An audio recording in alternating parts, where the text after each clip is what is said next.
Hello friends, welcome to our channel current affair updated. This is Devashish Awasthi. देखिए, मैं आज अब एक नई सीरीज स्टार्ट कर रहा हूं जिसका इंतजार बहुत दिनों से था स्टूडेंट्स के दिमाग में कि इस सीरीज को कब स्टार्ट करेंगे, और इस सीरीज का नाम है आंसर राइटिंग सीरीज। ओके, देखिए हमने अपना मेंस का प्री का सेक्शन ऑलरेडी कंप्लीट करा दिया है। जिन्होंने अभी तक हमारे सेक्शंस नहीं देखे, प्लीज एप्लीकेशन को डाउनलोड करें। डिस्क्रिप्शन बॉक्स में ऐप का लिंक दिया हुआ है। ओके, तो अगर आप एप्लीकेशन को लिंक को डाउनलोड करेंगे तो वहां पर आपको हमारे सारे कोर्सेज अवेलेबल हो जाएंगे। तो अभी जो नया कोर्स है ये मैं आपको बता दूं, that is answer writing series. इस सीरीज में हमारा जो मेन फोकस होने वाला है जनरल स्टडीज पेपर 1, 2, 3, 4 जो हैं उनको चारों के में किस तरह क्वेश्चंस आते हैं, किस तरह आंसर्स लिखना है हमको, उसको हम डील करेंगे। मैं आपको जो करंट में इश्यूज चल रहे हैं उनको भी टैकल करता रहूंगा, तो आपको आंसर राइटिंग की एक आदत पड़ जाएगी। ओके, तो कुछ लेक्चर्स अभी हम यूट्यूब में लाएंगे, एप्लीकेशन में भी हमारे लेक्चर्स आते रहेंगे। तो अगर आपको इस कोर्स को ज्वाइन करना है तो डिस्क्रिप्शन बॉक्स में जाकर एप्लीकेशन को हमारे जरूर विजिट करें। ओके, तो चलिए स्टार्ट करते हैं। देखते हैं, सबसे पहले जनरल स्टडीज का मैंने लिखा है पेपर 1, 2, 3, 4। आज जो मैं टॉपिक लेके आया हूं, देखिए मैं पेपर 1 में जनरल स्टडीज में ज्योग्राफी का टॉपिक उठा रहा हूं। ठीक है, एक टॉपिक उठाएंगे, उस टॉपिक के अंदर याद रखिएगा हम ये टॉपिक में क्या क्वेश्चन फ्रेम हो सकता है उसको फ्रेम करेंगे और आंसर भी आपको बताएंगे। ओके, तो देखिए ज्योग्राफी का टॉपिक जो हमने मेंस में लिया है पेपर 1 में GS1 में, that is cloud seeding. Okay, तो क्लाउड सीडिंग से रिलेटेड एक क्वेश्चन मैं फ्रेम करूंगा और उसके रिलेटेड आपको आंसर भी बताऊंगा। ओके, किस तरह आंसर लिखा जाएगा, बहुत सिंपल वर्ड्स में हम आंसर को डील करेंगे, इसमें आपको एग्जाम में बहुत हेल्पफुल हो। ओके, तो चलिए स्टार्ट करते हैं। सबसे पहले एक क्वेश्चन आपके सामने related to cloud seeding. Geography का बहुत इंपॉर्टेंट फिनोमिना है, न्यूज में भी है, आने के चांसेस बहुत ज्यादा है। ओके, क्वेश्चन है explain cloud seeding. Cloud seeding को एक्सप्लेन करिए and along with its application बताइए and challenges and concern. Okay, तो अब आपने क्वेश्चन पढ़ लिया, इसमें क्लाउड सीडिंग की डेफिनेशन पूछ रहा है, एप्लीकेशन पूछ रहा है, चैलेंजेस पूछ रहा है। तो सबसे पहले ये क्वेश्चन अगर आपके सामने आता है, ओके, आपको 150 वर्ड्स में लिखना होगा इस आंसर को। For example let us suppose मैंने आपको बोला 150 वर्ड्स में लिखना है। ठीक है, तो सबसे पहले देखिए आपको हो सकता है क्लाउड सीडिंग के बारे में पता हो, ओके, बट इसको लिखना किस तरह, पॉइंट्स आपको याद होने चाहिए। आंसर्स को पॉइंट फ्रेम में लिखेंगे, आपको ज्यादा बेटर हेल्प होगी। मैं आपको एक्सप्लेन भी कर दूंगा कुछ टॉपिक्स। देखिए वैसे तो मैंने अपनी फिजिकल ज्योग्राफी लेक्चर्स में सब पढ़ा रखा है, बट स्टिल क्वेश्चन फ्रेम में मैं थोड़ा बहुत एक्सप्लेन भी करता जाऊंगा। ओके, तो देखिए सबसे पहले अगर इस क्वेश्चन का अप्रोच देखें तो इसमें 4 चीजें जो आपको ध्यान देने के लिए है। पहला, क्लाउड सीडिंग की डेफिनेशन बोली है, हो सके तो आप एग्जाम्पल भी कोट कर दीजिए किस स्टेट में या किस कंट्री में ये फिनोमिना यूज किया जा रहा है क्लाउड सीडिंग का। जिसको नहीं पता क्लाउड सीडिंग क्या है वो तो अभी आपको पता चल ही जाएगी। सेकेंड, अगर देखा जाए तो एप्लीकेशंस पूछे गए हैं। ठीक है, क्लाउड सीडिंग के एप्लीकेशंस क्या है, इसके इस्तेमाल कहाँ पर है, यूजेस कहाँ पर है। थर्ड, देखा जाए तो चैलेंजेस और कंसर्न्स पूछे गए हैं, तो हम चैलेंजेस को डिस्कस करेंगे। और एंड में छोटा सा अगर कंक्लूजन आप लिख सकते हैं that would be good. Okay, तो इस फ्रेमवर्क में हम आंसर को लिखेंगे। यानी कि जब भी आप आंसर लिखेंगे आपको ये सब ये जो मेरे पॉइंट्स लिखे हुए ये आंसर भी नहीं लिखना है, ये तो मैंने आपको एक्सप्लेन करने के लिए लिखा है कि अप्रोच किस तरह होगी। चलिए इस टॉपिक को देखते हैं, what is this cloud seeding. बहुत सिंपल वर्ड में इस क्वेश्चन को भी हम कंप्लीट करेंगे।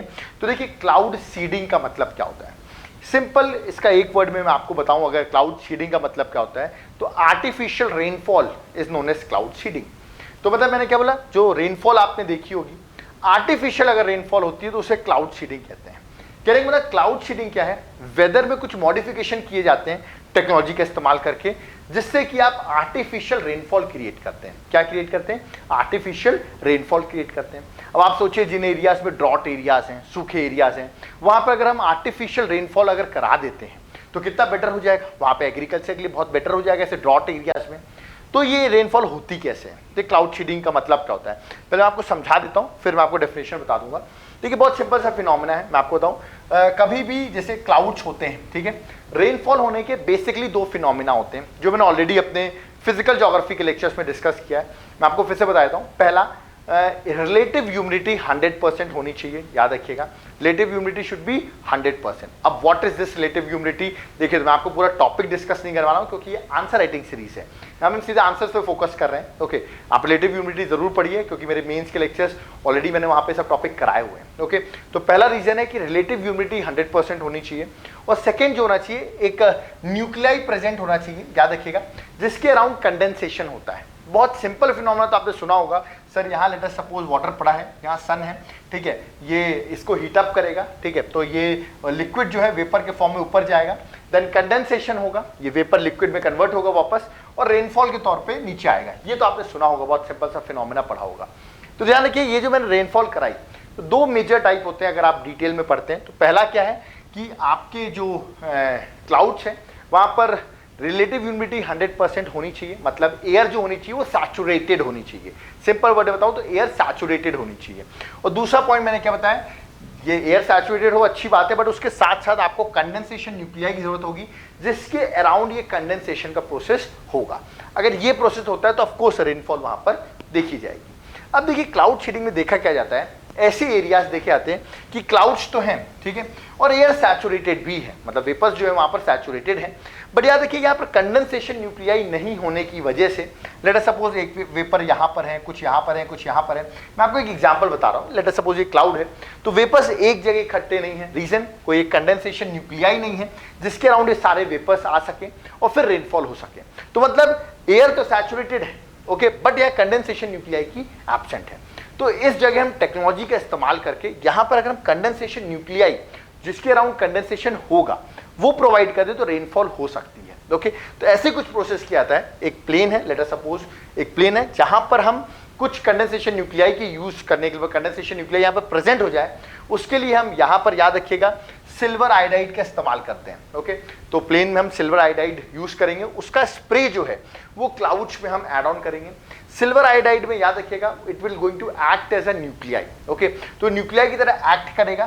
तो क्लाउड में एयर वैसे ही सैचुरेटेड है, अब आपने सिल्वर आयोडाइड यूज कर लिया है तो क्या होगा, ये जो वेपर्स थे याद रखिए जो ऑलरेडी सैचुरेटेड थे बट ऑफ कोर्स इनको कंडेंसेशन न्यूक्लियाई नहीं मिल रहा था, तो ये उसके अराउंड आ जाएंगे और याद रखिए जब ये एक साथ इकट्ठे हो जाएंगे तो क्या होगा, रेनफॉल ऑकर हो जाएगी, रिमेंबर। तो बहुत सिंपल सा फिनोमेना है, मतलब यहाँ पर ऐसा नहीं है कि एयर को सैचुरेट किया जा रहा है, एयर ऑलरेडी सैचुरेटेड होनी चाहिए वहां पर, याद रखिएगा, ठीक है। ये मत सोचिएगा कि एयर को सैचुरेट कर देंगे आप तब बारिश होगी, है ना। वाटर जो एयर वेपर्स हैं याद रखिए वो सैचुरेटेड होनी चाहिए, बस आप कंडेंसेशन न्यूक्लियाई प्रेजेंट करा रहे हैं through what, that is cloud seeding. तो क्लाउड सीडिंग टेक्नोलॉजी क्या हुई, सिंपल टेक्नोलॉजी हुई, इसके वर्ड्स याद रखिएगा, it is a process to induce rain. आप रेन इंड्यूस करेंगे कैसे, इन मॉइस्चर फिल्ड क्लाउड्स, मतलब क्लाउड्स क्या है, मॉइस्चर फिल्ड है, मतलब जो क्लाउड्स है वो सैचुरेटेड है, या तो दूसरा मतलब उनकी रिलेटिव ह्यूमिडिटी 100% है, रिमेंबर।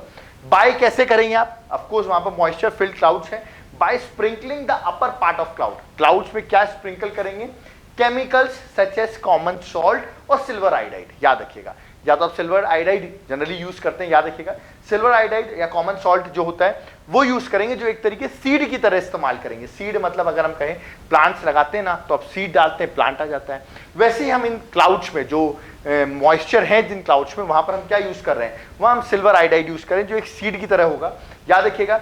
और इसको हम कैसे पहुंचाएंगे क्लाउड्स में, याद रखिए usually with the help of jets, याद रखिएगा एयरप्लेन्स के थ्रू, एयरप्लेन में हम याद रखिएगा जेट फिक्स कर देंगे और इनका स्प्रे जो है वो क्लाउड्स में करा देंगे, तो कंडेंसेशन न्यूक्लियाई पहुंच जाएगा और रेनफॉल वहां पर हो जाएगी। तो इसमें दो तीन चीज इंपॉर्टेंट याद रखिएगा। पहली चीज ये कि ये सिर्फ कहां वर्क करेगा, जहां पर पहले से ही क्लाउड्स हो, रिमेंबर, मतलब एयर जो हो उसमें मॉइस्चर हो, वो सैचुरेटेड हो, रिमेंबर, तभी ये वर्क करेगा। आप एयर को सैचुरेट नहीं कर रहे हैं, सैचुरेटेड एयर जो है उसके आप रेनफॉल करा रहे हैं, रिमेंबर। तो यहां पर rain happens when moisture in the air, ठीक है। अब क्या होगा, जो मॉइस्चर है एयर में याद रखिएगा levels at which it can no longer be held, कहने का मतलब फिर से रिपीट करता हूं, rain happens when the moisture in the air reaches the level at which it can no longer be held, कहने का मतलब यहां पर लेट अस सपोज आपने कंडेंसेशन न्यूक्लियाई दे दिया तो आसपास के जो वेपर थे वो इसके अराउंड रिवॉल्व कर लेंगे, याद रखिएगा। तो ये कंडेंसेशन न्यूक्लियाई हमने थ्रू टेक्नोलॉजी प्रोवाइड कर दिया है, तो अब ये जितने वेपर्स हैं फॉर एग्जांपल यहाँ पर कंडेंसेशन न्यूक्लियाई की तरह उनको मिल गया तो उसके अराउंड सराउंड कर जाएंगे। और जब ये हैवी हो जाएगा, रिमेंबर, जब ये हैवी हो जाएगा तो क्या होगा, ऑफ कोर्स रेनफॉल नीचे आए, मतलब ये पानी जो था याद रखिएगा वो ऊपर से कंडेंसेशन के थ्रू, वाटर वेपर के थ्रू, रेनफॉल के थ्रू हमारे लैंड में पहुंचेगा, रिमेंबर। तो वही मैंने लिखा, rain happens when moisture in the air reaches the level at which it can no longer be held, याद रखिएगा उस लेवल पे जब वो हेल्ड नहीं कर सकता, ओके, अब उसको फ्लो कराना ही पड़ेगा, remember. And the cloud seeding AIIMS, cloud seeding क्या कर रहा है, facilitate and accelerate that process by making available chemical nuclei around which condensation can take place, remember, कहने का मतलब क्लाउड सीडिंग ने क्या किया है, वो सिर्फ फैसिलिटेट कर रहा है या एक्सेलरेट कर रहा है, क्या कर रहा है कि जो न्यूक्लियाई प्रेजेंट नहीं था वो प्रेजेंट कर रहा है जिससे कि कंडेंसेशन हो सके, ओके। आई होप आपको क्लाउड सीडिंग जो है वो समझ में आ गया होगा। ओके, तो cloud seeding is a important phenomena, वो मैंने आपको एक्सप्लेन कर दिया what is this cloud seeding. Okay, तो डेफिनेशन आपको याद रखनी है। Okay, how cloud seeding works, इस पर हम लोग डिस्कस कर लेते हैं, क्लाउड सीडिंग वर्क कैसे करती है। ओके, तो देखिए आप क्वेश्चन में ये चीज नहीं पूछी गई है, तो मैंने आपको बना दिया है, जो मैंने अभी आपको समझाया वो आप यूज कर सकते हैं, वही चीज यहाँ पर लिखिए डायग्रामेटिकल फॉर्म में। आप चाहे तो डायग्राम भी यूज कर सकते हैं, जरूरी नहीं आप प्लेन्स का यूज करें, सीडिंग जनरेटर्स भी होते हैं, एयर पे आप वेपराइज कर दीजिए सिल्वर आयोडाइड, उससे भी प्रोसेस हो सकता है। ओके, तो चलिए आगे बढ़ते हैं। अब एग्जांपल्स, एक दो एग्जांपल आप तुरंत दे दीजिए।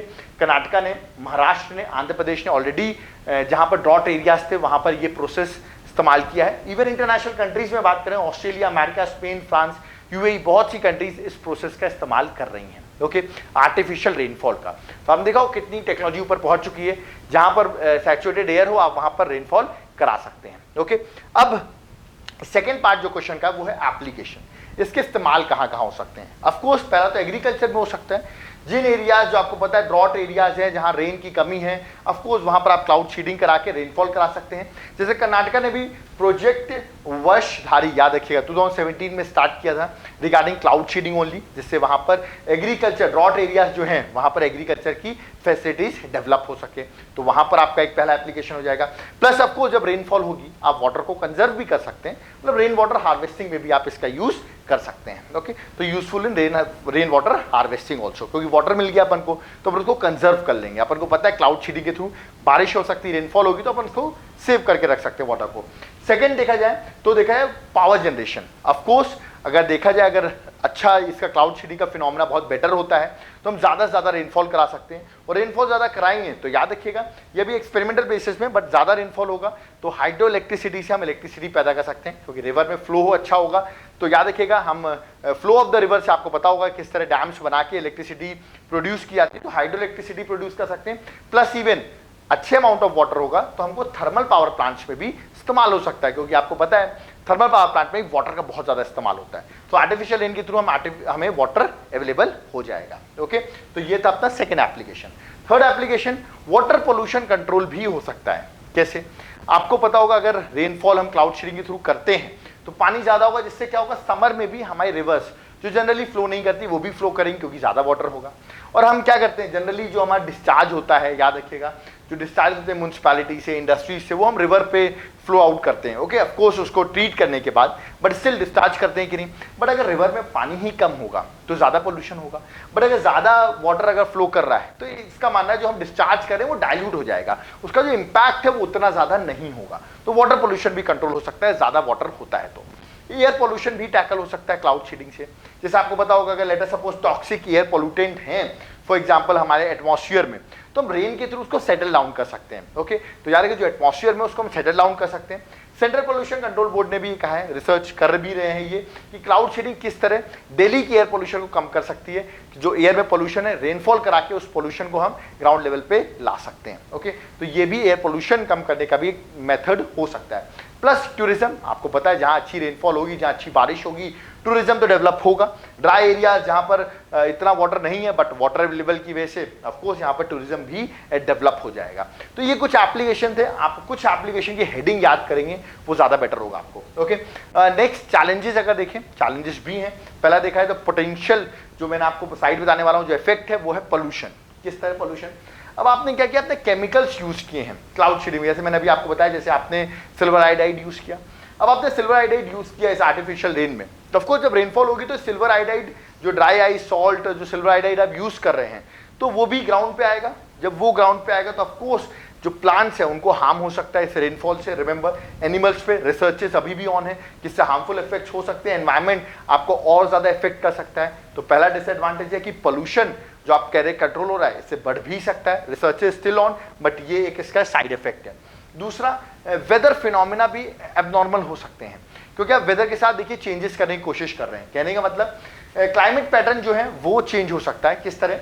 याद रखिए ये अभी रिसर्च में है कि अगर आप क्लाउड सीडिंग करते हैं, रिमेंबर लेट अस सपोज कोई ऐसी प्लेस जहाँ पर मॉइस्चर है, ठीक है, आपने वहाँ से क्लाउड सीडिंग करा के रेनफॉल करा दी, तो ये देखा जा रहा है कि उन प्लेसेस में ऐसा भी देखा जा सकता है कि नॉर्मल आपने ठीक है रेनफॉल तो करा दी क्लाउड शेडिंग के टाइम पर, बट ऐसा हो सकता है जब वहां पर प्रॉपर मॉइस्चर हो बट रेनफॉल ना हो, मतलब फिनोमिना आपके चेंजेस हो सकते हैं। नॉर्मल अगर आप जो नॉर्मल फिनोमिनास हैं, ठीक है, नेचुरल फिनोमिनास, उनको अगर आप चेंज करोगे by using what these types of chemicals, तो ये देखा जा सकता है, ऐसा हो सकता है कि जो एरिया से पहले से रेनफॉल होती थी वो एरियाज अब ड्रॉट एरियाज एक्सपीरियंस करने लगे। रिमेंबर, तो places that normally receive moisture, याद रखिएगा फिर से बताता हूं, places that normally receive the moisture might start experiencing what drought. क्यों? क्योंकि आपने केमिकल्स यूज किए हैं, तो हो सकता है रेनफॉल अब वहां पर कम होने लगे। ये सब एक्सपेरिमेंट बेसिस में तो ऐसा भी हो सकता है।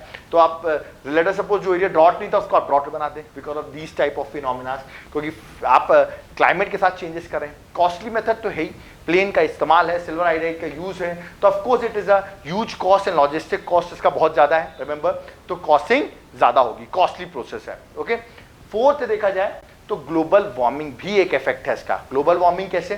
ठीक है, तो कॉस्टली तो मैंने बताया आपको, ये भी एक नेगेटिव एक चैलेंज है इसका।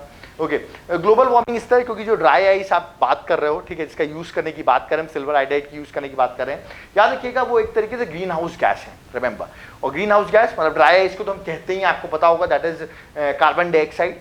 और इसको अगर आप यूज कर रहे हो तो ऑफकोर्स एक तरीके से ग्लोबल वार्मिंग बढ़ सकती है। याद रखिए, क्योंकि अगर इसका इस्तेमाल आप एटमॉस्फेयर में बढ़ाओगे तो इससे ग्लोबल वार्मिंग बढ़ सकती है, अर्थ का टेम्परेचर इंक्रीज हो सकता है, तो डिफरेंट क्लाइमेटिक फिनोमिना भी आपको देखने को मिल सकते हैं। तो देखा आपने किस तरह मैंने what is this cloud seeding आपको एक्सप्लेन किया, क्योंकि अच्छा फिनोमिना था, आपको समझ में आएगा किस तरह क्लाउड शेडिंग हो रही है, एप्लीकेशंस बताएं और आपको चैलेंजेस भी बताएं। कुछ पॉइंट्स आपको आते हैं, क्योंकि आपको 150 वर्ड्स 200 वर्ड्स में इसको कंप्लीट करना है इस आंसर को। ओके, वे फॉरवर्ड में ऑफकोर्स डिस्पाइट सेवरल कंसर्न्स और चैलेंजेस हैं, बिल्कुल हैं। Cloud seeding as a process still an, याद रखिए, into an early developmental stage, एक अर्ली डेवलपमेंटल स्टेज पे है। Therefore more research and study need to be done, इसमें मोर रिसर्च करने की जरूरत है, स्टडी करने की जरूरत है। तो आप देखिए पॉजिटिव नोट में लिख रहे हैं कि चैलेंजेस हैं, इसलिए हम इस पर और स्टडी करें और रिसर्च करें, उसके बाद इसके प्रोज कॉन्स के बाद हम इस एक्सपेरिमेंट को और ज्यादा लेवल पे इसका यूज कर सकें। ओके, एंड में लिखा of course in context of agriculture distress, आपको पता हो जिस तरह एग्रीकल्चर डिस्ट्रेस है इंडिया में, हम रेनफॉल पे बहुत डिपेंडेंट होते हैं। याद रखिए cloud seeding as a solution can not be rejected, आप इसको रिजेक्ट नहीं कर सकते सोल्यूशन को, ऑफ कोर्स इसको डिस्कस किया जा सकता है, इट कुड बी द, इस पर रिसर्च की जा सकती है, स्टडी की जा सकती है, then after finding out pros and cons इस मेथड को यूज किया जा सकता है, खासकर इंडिया जैसी कंट्री में जहां पर 50% से ज्यादा पॉपुलेशन एग्रीकल्चर पे डिपेंडेंट है। ओके, तो आपने कहा इस एक छोटे से सेंस में हमने इसको वे फॉरवर्ड में कंप्लीट किया। व्हाट इज क्लाउड शेडिंग भी मैंने आपको बताया। Okay, then we have question का जो डिमांड था, क्लाउड शेडिंग था, एप्लीकेशन थे और उसके कंसर्न्स थे। तो हमने बहुत सिंपल लैंग्वेज में बताया, थोड़ा क्लाउड शेडिंग मैंने एक्सप्लेन किया तो थोड़ा सा टाइम ज्यादा लग गया, बट आपको समझ में आ गया होगा किस तरह क्वेश्चन को अप्रोच किया जाता है। ओके, देखिए पेपर 1 का मैंने एक टॉपिक लिया ज्योग्राफी, ऐसे ही हम हर पेपर के बहुत सारे क्वेश्चंस आपको कराएंगे, जिसमें आपको एक बहुत बड़ा एडवांटेज मिल जाएगा, इनकी पीडीएफ भी अवेलेबल होंगी। याद रखिए सारे लेक्चर्स यूट्यूब पे नहीं आएंगे। ओके, कुछ अभी हम डेमो के लिए आपको कुछ लेक्चर्स प्रोवाइड कर रहे हैं हर सब्जेक्ट के, इसमें आपको आइडिया लग जाए कि क्वेश्चंस किस लेवल पे कराएंगे। जो भी करंट इशू चल रहा होगा, फॉर एग्जांपल पॉलिटी में कोई करंट इशू होगा, ठीक है, तो उसको हम ऐड ऑन करेंगे अपने, फॉर एग्जांपल रिजर्वेशन का इशू अभी चल रहा है तो हम उसको रिजर्वेशन को फंडामेंटल राइट्स के साथ ऐड करके आपको प्रोवाइड करेंगे क्वेश्चन फ्रेम में, और किस तरह आंसर लिखा जाएगा उस फ्रेम में, तो आपको आइडिया लगे पाएगा करंट अफेयर्स मेंस की जो है, और किस तरह उसको आंसर राइटिंग में यूज किया सकता है। उसका दोनों का एडवांटेज आपको एग्जाम में देखने को मिल जाएगा जब आप इस सीरीज को ज्वाइन करेंगे। तो जो लोग भी इस सीरीज को ज्वाइन करना चाहते हैं, डिस्क्रिप्शन बॉक्स में एप्लीकेशन लिंक दिया हुआ है, एप्लीकेशन को जरूर विजिट करें। प्लस आप हमारा कॉन्टैक्ट नंबर भी दिया है, आप इसका और डिटेल जानना चाहते हैं, क्वेरीज देखना चाहते हैं तो आप हमसे जरूर क्वेरी ले सकते हैं। प्लस याद रखिए जितनी जल्दी आप ज्वाइन करेंगे उतना आपको बेनिफिट होगा, रिमेंबर। और याद रखिए कोई डाउट क्वेरी है तो आप जरूर कमेंट बॉक्स में भी कमेंट कर सकते हैं। Thank you.